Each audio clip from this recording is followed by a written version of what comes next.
Thank you. Good evening, everyone. Kumain ba kayo?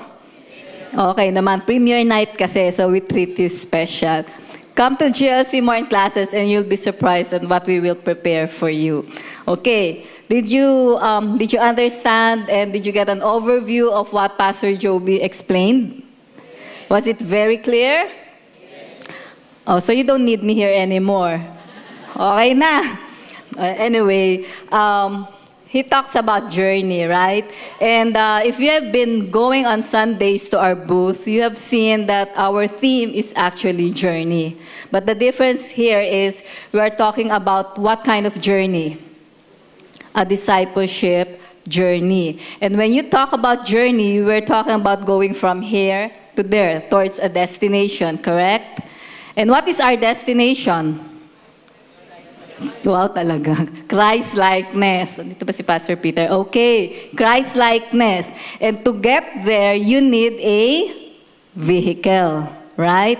And our vehicle for CCF is the Global Leadership Center. So I'm giving you a big picture of where the Global Leadership Center fits in this discipleship journey. And how do we go about this in details? That is what I'm going to explain to you tonight. So you bear with me, medyo madetalye to, but I think this will really serve you well because even now I've been receiving questions already and inquiries. And I told them, just wait, I will explain everything. And at the end, we will even have a question and answer so that everything will be cleared for you. Okay? So let's begin. So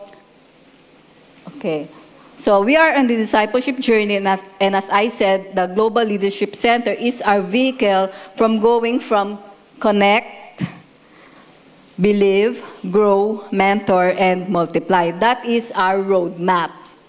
Okay. Now, of course, it doesn't stop with sharing the gospel. We all know that, right? We need to follow them up. If you've done GLC 1, you have follow up. You need to evangelize and follow up to be sure that they know salvation, that they are assured of their salvation, and then you mentor them, and then so that they too will multiply and be leaders as well. Okay. Now, let me explain to you. You have done GLC 1, correct? Okay, how many did the GLC 1, the former curriculum, when we used to have the BF1, BF2? Can you raise? Okay, how many did it via this curriculum? One by one, two? Okay, just some of you. That's why we're getting questions. Yung bang one by one, if I'm done with BF1, BF2, is it the same as doing one by one? So let me explain. One by one actually is a condensed version of BF1, BF2, and Holy Spirit. So basically, it falls under belief. It falls under belief because it forms the basis of our beliefs as Christians, in salvation, the nature of salvation, and the Holy Spirit, etc. Okay, one by one, two now goes further as grow. Why grow? Because under one by one, two, it actually is, in the former curriculum, it's evangelism, how to share the gospel, spiritual disciplines, and baptism. So yun din yun, yung before, we just condense it. That's why it falls under grow. Because of course, after knowing Christ and after being saved, you have to grow as a Christian through the spiritual disciplines, you share the gospel, and be baptized. And membership as well. Now, Galatians, we put it there. Okay? Walang Galatians, but there's Galatians. Okay, Galatians, because we felt the need for us to be rooted in what we believe in. Galatians talks about the real authentic gospel. There are so many things going around here, even books by so-called Christians. We cannot be deceived by them. So actually, we named the Galatians book study as for real. What is the real gospel? We hear a lot of Christian, books or even churches. And sometimes we get questions, okay ba to? Evangelical ba to? Ano ba yung Presbyterian or Baptist or what else? So we need to know where we stand. So Galatians, we included it because we believe that as a new believer, you have to at least have a rooted basis of your faith, Galatians. Now, CCF DNA. Before you underwent level 2 DNA, right? And what did it cover? It covered mission, vision, and our core values. But as you can see there, CCF DNA is now 6 sessions because we included there, it's under mentor. We want you to have the basis of, at least basic knowledge of how to start discipling. So, we included session 1 is mission, session 2 is vision, and then 3 is core values. Session 4 covers personal evangelism, how to share the gospel. Session 5 is how to follow up. How do you follow up after you have shared the gospel? And session 6 is how to facilitate.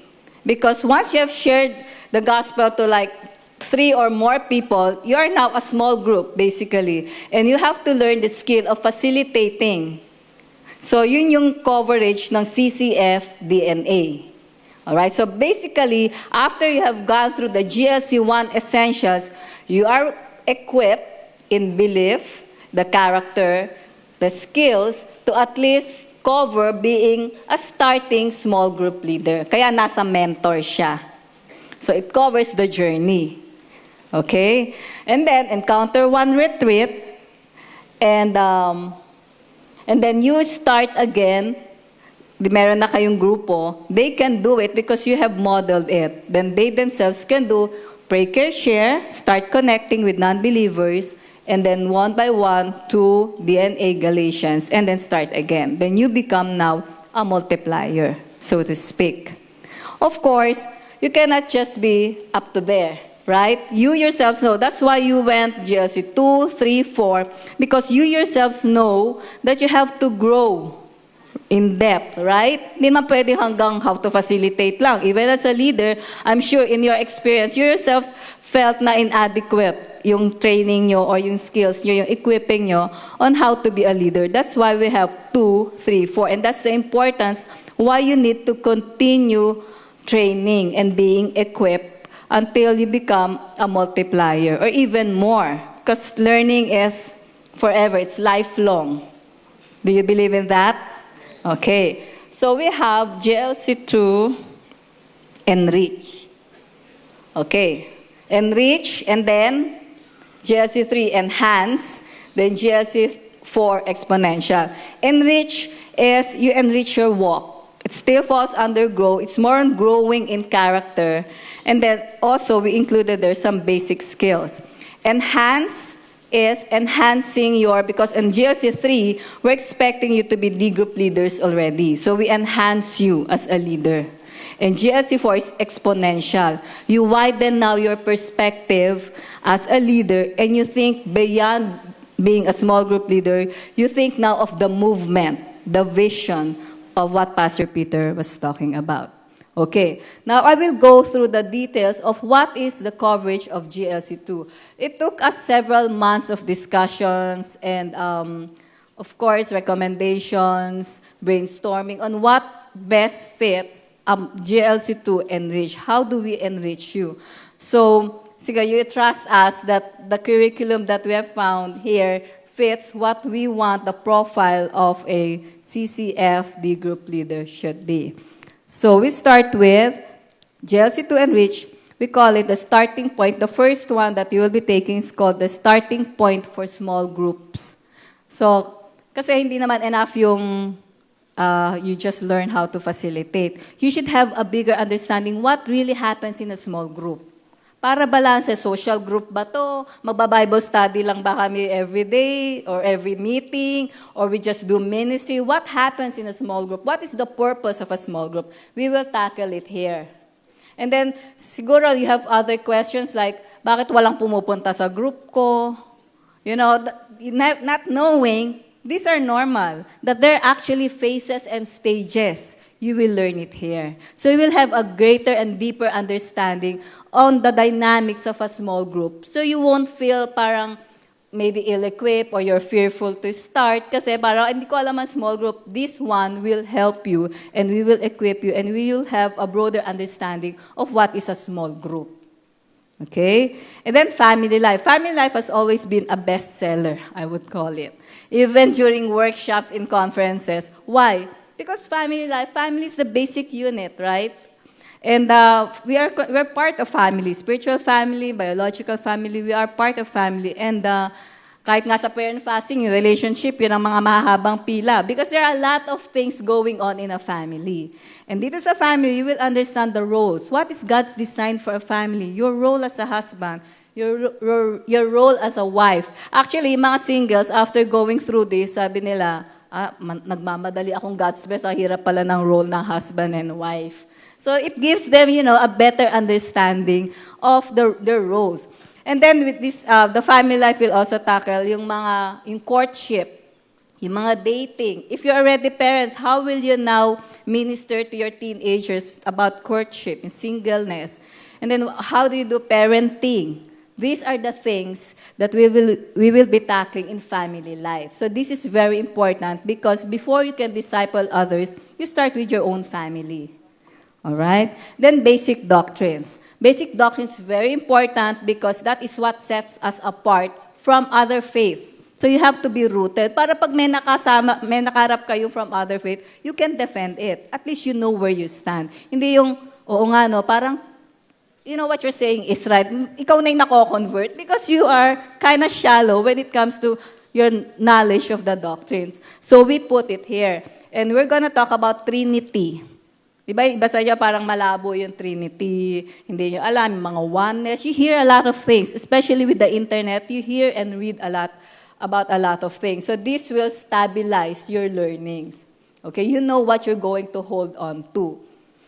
And of course, we all know that right thinking gives out right behavior. If you don't know the power of the doctrine of Trinity, maybe you're being shortchanged on the function of God the Father, God the Holy Spirit, God the Son. Knowing all of this and their role in your life, it will affect and impact your Christian life. Knowing doctrine. So hindi lang siya actually knowledge. It will affect your behavior, your convictions. And finally, Christ-committed living. Okay? We always talk about making Christ-committed followers. But what is a Christ-committed life? What does it look like? We will tackle it here. Di ba may mga struggles, growing yan eh. We are still undergo. You have struggles with sin, with yourself. How do you do a spiritual warfare with your Satan? What is the doctrine about yung Satan? And then the system, the world system, how do you cope? Postmodernism, relativism, all those things. So this one, how do you be victorious against sin, self, Satan, and the world system? This will be tackled in Christ-committed living. So basically, these are the 4 modules that will be covered in GLC 2. It will enrich your walk in your Christian life. Is that okay now? So mag-enroll kayo ng GLC 2. Yung iba tuloy gusto mag-repeat para mas gumanda na. Okay, you can always be, if you're an alumni, you can always come, just pay for the materials. You're always welcome. And of course, I'm telling you this so that you could also encourage yung mga nag-GLC 1 lang na D-group members nyo. So come, that you invite them to go with you. They do this GLC 2 with you as a small group. And together you learn. Later, I will introduce a new format with you wherein you just have to come in as a group. Yun na rin yung D-group meeting nyo. Okay? Now we come to GLC 3. Who are actually going to register for 3 here? Parang dalawa lang, o mag-meet na lang tayo dun. Okay? Sino mag-GLC 3? Sino mag-GLC 2? A lot of you. So are you excited with 2? Sige, paplanuhin na namin yung future nyo. So yung 3, may engganyo na rin kayo. Okay? You will be encouraged, maganda yung 3. So you would know, after 2, I will go to 3. Okay, what are the modules under GLC 3? As we said, GLC 3 is actually about enhancing your skills as a leader. So we have leadership tools for small group leaders. Di ba sometimes you feel like helpless? How do I respond to the needs of the leader? Paano ko ba i-counsel to? Umiiyak na, may problema. You feel ill-equipped, right? So the coverage here would be coaching, mentoring, and counseling. How do you coach? How do you mentor? How do you counsel? Which role do I take? Which hat do I take? Do you know that there are differences in those three? Na dapat kina-counsel mo, kino-coach mo. Dapat mine-mentor mo, kina-counsel mo. So you need to know the different skills set to have so that you would be able to respond to a particular need of your small group members. Okay? Then we have servant leadership. We hear a lot about servant leadership. Basically, this will talk about brokenness. So medyo masakit sa puso to. Because sometimes there we have blind spots that the Lord need to deal with. And before we can further go in our journey, we need to be broken. So para it's not about us, but it's really about God. So that will be covered in servant leadership. We'll talk about integrity, we'll talk about the hardest task. What is the hardest task of a leader? And then of course, leadership too, the stewardship of influence. Each one of us have a sphere of influence. But sometimes we just don't know how to maximize it for the glory of God, for the expansion of kingdom. This will give you a biblical basis on what is real stewardship and how you could steward the influence where you are right now, the workplace, the family, the community. How can you use that influence and maximize it for God's glory? That's what's covered in leadership too. And finally, make Christ-committed living too. Christ-committed living too will feature what we call different sets of disciplines. Ano yung mga disciplines that you learned in level 1, GLC 1? Spiritual, kahit na isa lang. What spiritual disciplines did you take? Did you take spiritual disciplines? Okay, can you give me an example? Bible study? Prayer? Quiet time. Okay. So as we grow, we use that, right? We use those disciplines. We do our quiet time. We go to worship. We have a small group because fellowship is a discipline. Now, Christ-committed living too will tackle medyo deeper kind. For example, solitude. Or for example, self-examination, submission. Kasi as you grow as a leader, even the practices that you do to gain greater intimacy with the Lord, medyo yan gagawin niya na. Ipapractice niya na. Like self-examination, kasama yun sa brokenness eh. God will reveal to you things that you're probably not been able to process or reflect on. So in this module, we will teach you how to practice this kind of spiritual disciplines. So that's ang coverage ng level 3.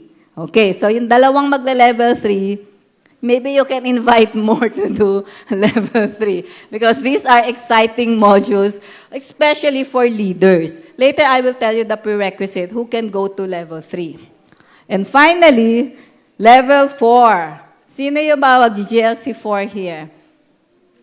Okay, 1. All right. Okay. Level 4 is about, medyo higher na yan, di ba? When you talk about 4, this is for multipliers already. Or those who are leaders are now ready to have, yung members nyo are ready now to become leaders. So mag-iiba na yung role mo. You are now training leaders, not just members. So you need to be equipped as well, right? So leadership 3 is the heart of a leader. Parang second wind. Kasi nasa 4 na yan, medyo pagod na yan eh. So we need to deal with the heart. Parang reboot namin siya. We recharge. Okay? Go back to the basic. What is the heart of leadership? And then the spiritual movement, so that we talk of movement in our vision, right? But what does it really look like? Okay? What is its scope? How do we do it? So yun yung perspective. It will give you a broader knowledge when we talk of a movement. Kasi baka minsan sa inyo, abstract pa yon. So this one will, hopefully, you will gain clarity when we speak of spiritual movement. Then the multiplier, the values of a multiplier. Okay, what does a multiplier look like? Because all of us are mandated to go and make disciples who will also make disciples. So magiging multiplier kayo, following 2 Timothy 2:2. And then finally, the legacy leader. Do you want to be a leader na kahit beyond your lifetime, nag-follow pa sa roadmap or the one that you have set and modeled. That's the legacy leader. Developing leaders even beyond your lifetime. So medyo lofty itong mga modules, but with God's grace, we'll be able to teach you this, and then you'll be better equipped to be multipliers. So, and the purpose to be multipliers, of course, is towards what? Towards Christ-likeness. All right. So, for now, the GLC upgrades. Ito further na. Because a lot of you are asking, what if we want to do, book studies, etc. After you've done the GLC 1, 2, 3, 4, there are also upgrades. Because as I've said earlier, it is a lifelong learning experience. So you need to continue upgrading yourself as leaders. So just to give you a sample, apologetics. Did you enjoy the Ravi conference? Did you attend? How many attended the Ravi? Great. Did you enjoy it? Would you like similar, Pero mag-GLC 1, 2, 3 muna kayo. Leadership development, kasi we don't want to stuff you with so much. We want application, right? We want making disciples. That's what our church is all about. So after that, we will have apologetics. And just to excite you, we're tying up. There are talks of tying up with Ravi Zacharias Ministries.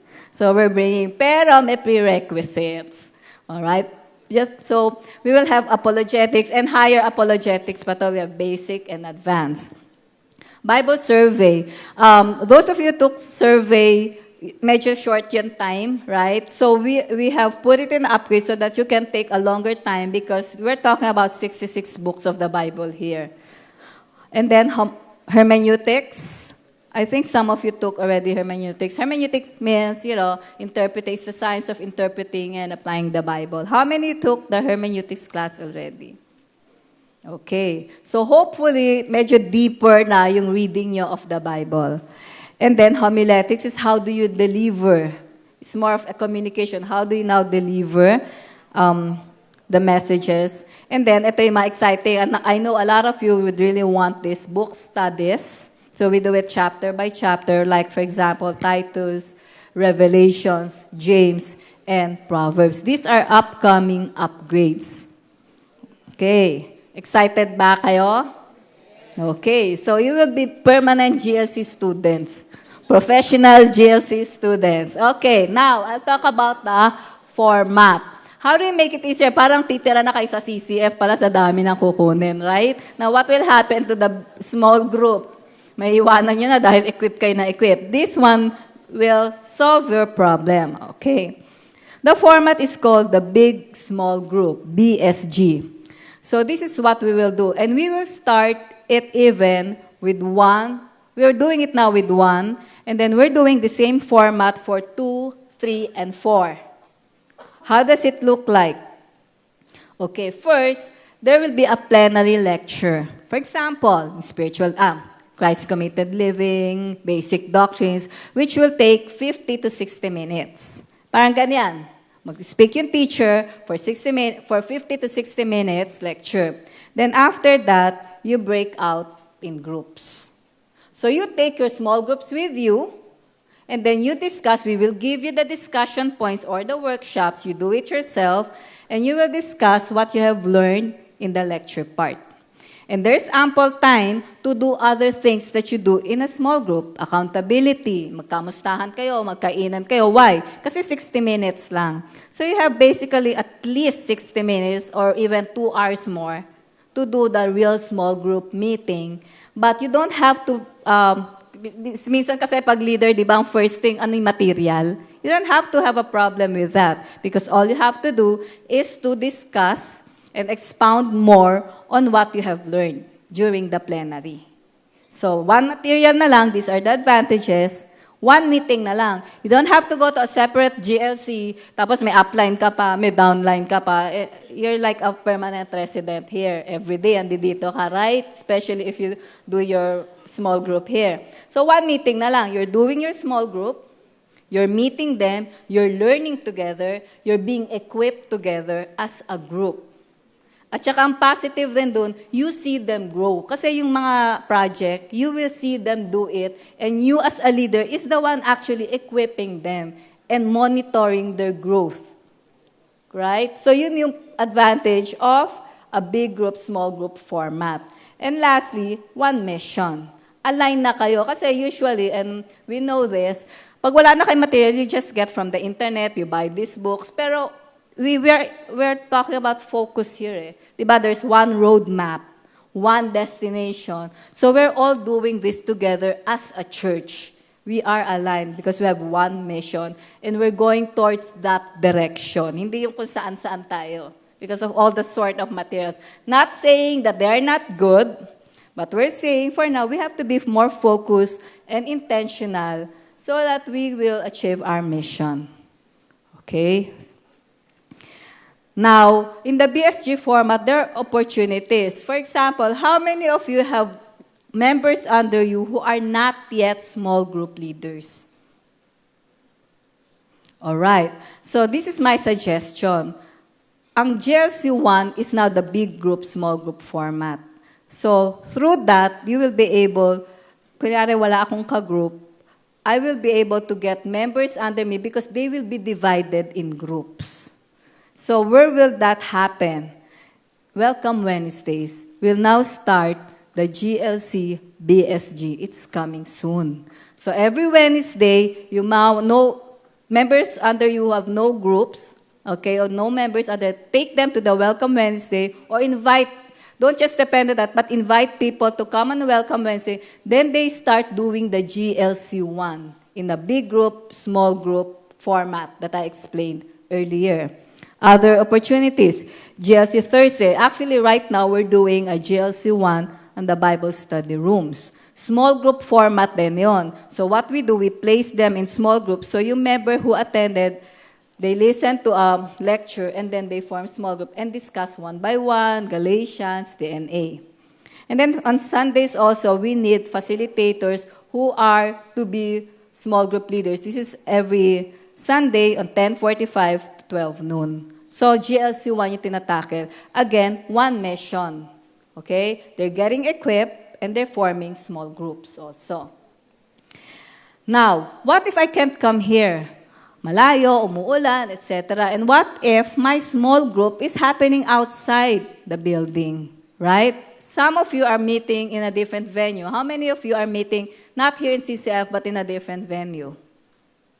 Now, a lot of you. And some of you may even have difficulty going here on Thursdays kasi the 2, 3, 4 will happen on a Thursday. You can still do GLC in your small group. So, you will take your GLC in your own small group at your own time, at your own pace. How do we do that? Okay. Now, the GLC training will be spearheaded. Medyo kayo yung magtatrabaho. Okay? Wait. GLC training will be spearheaded by the D group leader. Kayo magmo-monitor ng attendance. Just easy, just check it, right? And then all the courses and all the things that's happening in the big group, small group will happen in your own small group. Later, we will hear a testimony of a person who did it. Okay, and you will be inspired on how she was able to accomplish it on her own. And it developed her. Tapos nakita niya yung growth ng small group members niya. Now, how many of you, medyo survey lang, thinking of doing GLC now and encouraged to do it in your small group? Would you like that? Okay. Now, simple steps lang. First, you get commitment. You have to have a commitment from your members that they will do. This is a long haul, 6 months, 5 months. So yun ang gagawin nyo, get commitment. Then you register with us. We have registration there. Over there is a registration for small group. I-register nyo yung grupo nyo. Okay? And then you get the materials from us. If you're going to do GLC 1, it's downloadable and it's free. So ipiprint niya na lang. Or you put it on iPad and you discuss it. Or you just buy it in the bookstore or admin. And then, step 4, you organize yung attendance. You learn from us. Our GLC staff would be more than willing to assist you paano yung attendance, monitoring, yung facilitators, equipment, etc. Because there's a video, you don't have to teach. There's a video, you watch it just like a BSG in your own small group. So yung big part, yung lecture part, video. Then you break out, there's a worksheet there, then you discuss it. You're actually doing a GLC in your own small group. Okay? And then you get accredited. Kasi paano namin malalaman? Kundi parang kolorum kayo. Okay? Right? So you need to get accredited, and there's an accreditation form, and then you'll be able to join the graduation as a small group. Can you visualize that your whole group is actually doing the graduation together? You're growing together with you as their leader. Okay, so that's the small group. And then pag hindi pa rin, we really want you to be disciple makers and to go through the journey. Kung hindi pa rin pwede, we have GLC Online. Alright? So it's you na lang in your iPad or iPhone or your computer. You can still do it. You can get GLC training wherever you are. No more night classes or no more going to a certain venue. You can do it at the comforts of your office or wag naman during office hours. Okay, lunch break or during your break, and then no more commuting. So you have GLC train 24 hours a day, 7 days a week, and you can just tune in when you feel like it. You can get your GLC training online. So how do you do it? Just visit the booth or log in at this. And right now, our courses offered are GLC 1 Essentials coming soon.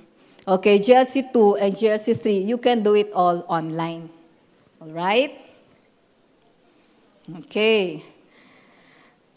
Now, some important and medyo the details. How do we go about it now? Okay, now that you have learned all these details, how do we go about it? Admission requirements. GLC 1 Essentials is open to everyone. Okay, even non-believers. You take them in one by one, they will hear about the gospel there. GLC 2 Enrich is for D group members.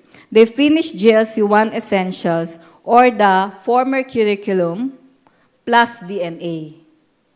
Okay. GLC 3 is for D group leaders or potential leaders endorsed by their upline, and they finish, of course, GLC 2. And GLC 4 Exponential is for D group leaders with at least 3 members under them, and they finish GLC 3. Now, ito na, registration fees. How much did you pay before? Do you remember? Okay. Now, medyo may cap price. Okay? Now it's just GLC 1, no registration. As I said, you pay only for the materials or just download it for free. GLC 2, 3, 4 is just 1,000 pesos. Yay! Okay. No, yay. Gusto niya free rin. Medyo may costing kasi meron tayong aircon, may ilaw, may food, meron pa rin coffee and biscuits at the end of the class. May cost yun. And then, 500 pesos if you're doing it in your small group. Kasi kayo magbabayad ng sarili nyong ilaw, sarili nyong pakain, and everything. So, 500 lang. And then, at the end of each cycle, after you've done what I've said, GLC 1, 2, 3, or 4, there will be a culminating activity or an event for those who completed any of the level. You don't have to finish all 4 yet. Kung nagtapos ka na 1, you can be part of this. And the fee is just 500 pesos. And this is open to those who did it in the big group, small group, or if you did it yourself in the small group. Kaya nga importante, you get yourself accredited and all the modules that you've taken are verified. Ano na lang ang basic requirements? Before, they were groaning about homework, etc., etc. Just 2. Life applications. Life apps will be given at the end. I cannot stress the importance of this because otherwise this will just be training like it's all head knowledge. Until you have applied it, you have not learned it, right? And the application comes in the life application, life apps. It's like a project which you have to do. The small group leader, if you're doing it in your small group, just check if they did it, share it in your group, and then tell us that that your members have done the life apps. But don't shortchange yourself by not doing it. Really, the transformation that Pastor Peter was talking about, the Christ-likeness, will happen not in memorizing all of those things that you will learn, but it's in applying what you have learned. And this is where we hear a lot of testimonies where it's really life-changing for them. So, we made it a requirement, okay? Life apps. Minsan kasi, human nature, they always don't want to do it. So, it's required. But we have also heard stories now, because it is required, they were pushed to do it. And then at the end, they were blessed. And they were so happy that they did it. And then finally, of course, attendance. Now, in the BSG format, if you miss it, you can view it online. We'll give you a password, or you can borrow a DVD to make up for it. So yun lang, life apps and attendance. Okay, so the advantages of the new GLC, you can take it anywhere, anytime, in whatever format. We have made ourselves flexible so that you will go through the GLC training system. It promotes growth in small groups. It's no longer separate. You grow in your small groups. And then it's a tool for reaching non-believers. We're not talking about just training. Kasi yung catalyst, I forgot to mention, do you remember yung bridging events? We also have bridging events. Kung hindi pa sila ready for one by one, they can do a bridging event. Like the couples retreat, parenting, maximizing singles. You inquire to us about materials that you want to use as a bridging event. O kaya yung excellence in the workplace, all those things. So it's also a tool for reaching non-believers, and then you start the discipleship process. And it provides opportunity to train new leaders. As I said, it provides avenue for you now to you yourself mentor and equip your own members. So hindi lang kami here in the department, but you yourself as leaders have taken the baton to equip and train your own members as well. Okay, so thank you for your patience. Okay, we hope to see you in our big small group. So save the date. Everyone write it down. July 24, Thursday. Do you know why we call it Thursday? Okay, can you give me your reason? Spiritual thirst. Very true. Okay, may spiritual hunger, spiritual thirst. In other words, kung Wednesday you did GLC 1 and you say, oh, I thirst for more, go to GLC Thursday and you will never be quenched because you have 2, 3, 4, and upgrades. So you will always, sabi nga nila, thirst come, thirst served. Okay? So every Thursday, 7 p.m., BSG at the CCF Center. We will start 2, 3, and the GLC 4 on August 7. Okay, that covers up everything. I've tried to explain it as best as I can so that you're increased. But of course, it's still open if you have any questions. So thank you for your patience again, and hope to see you July 24. God bless you.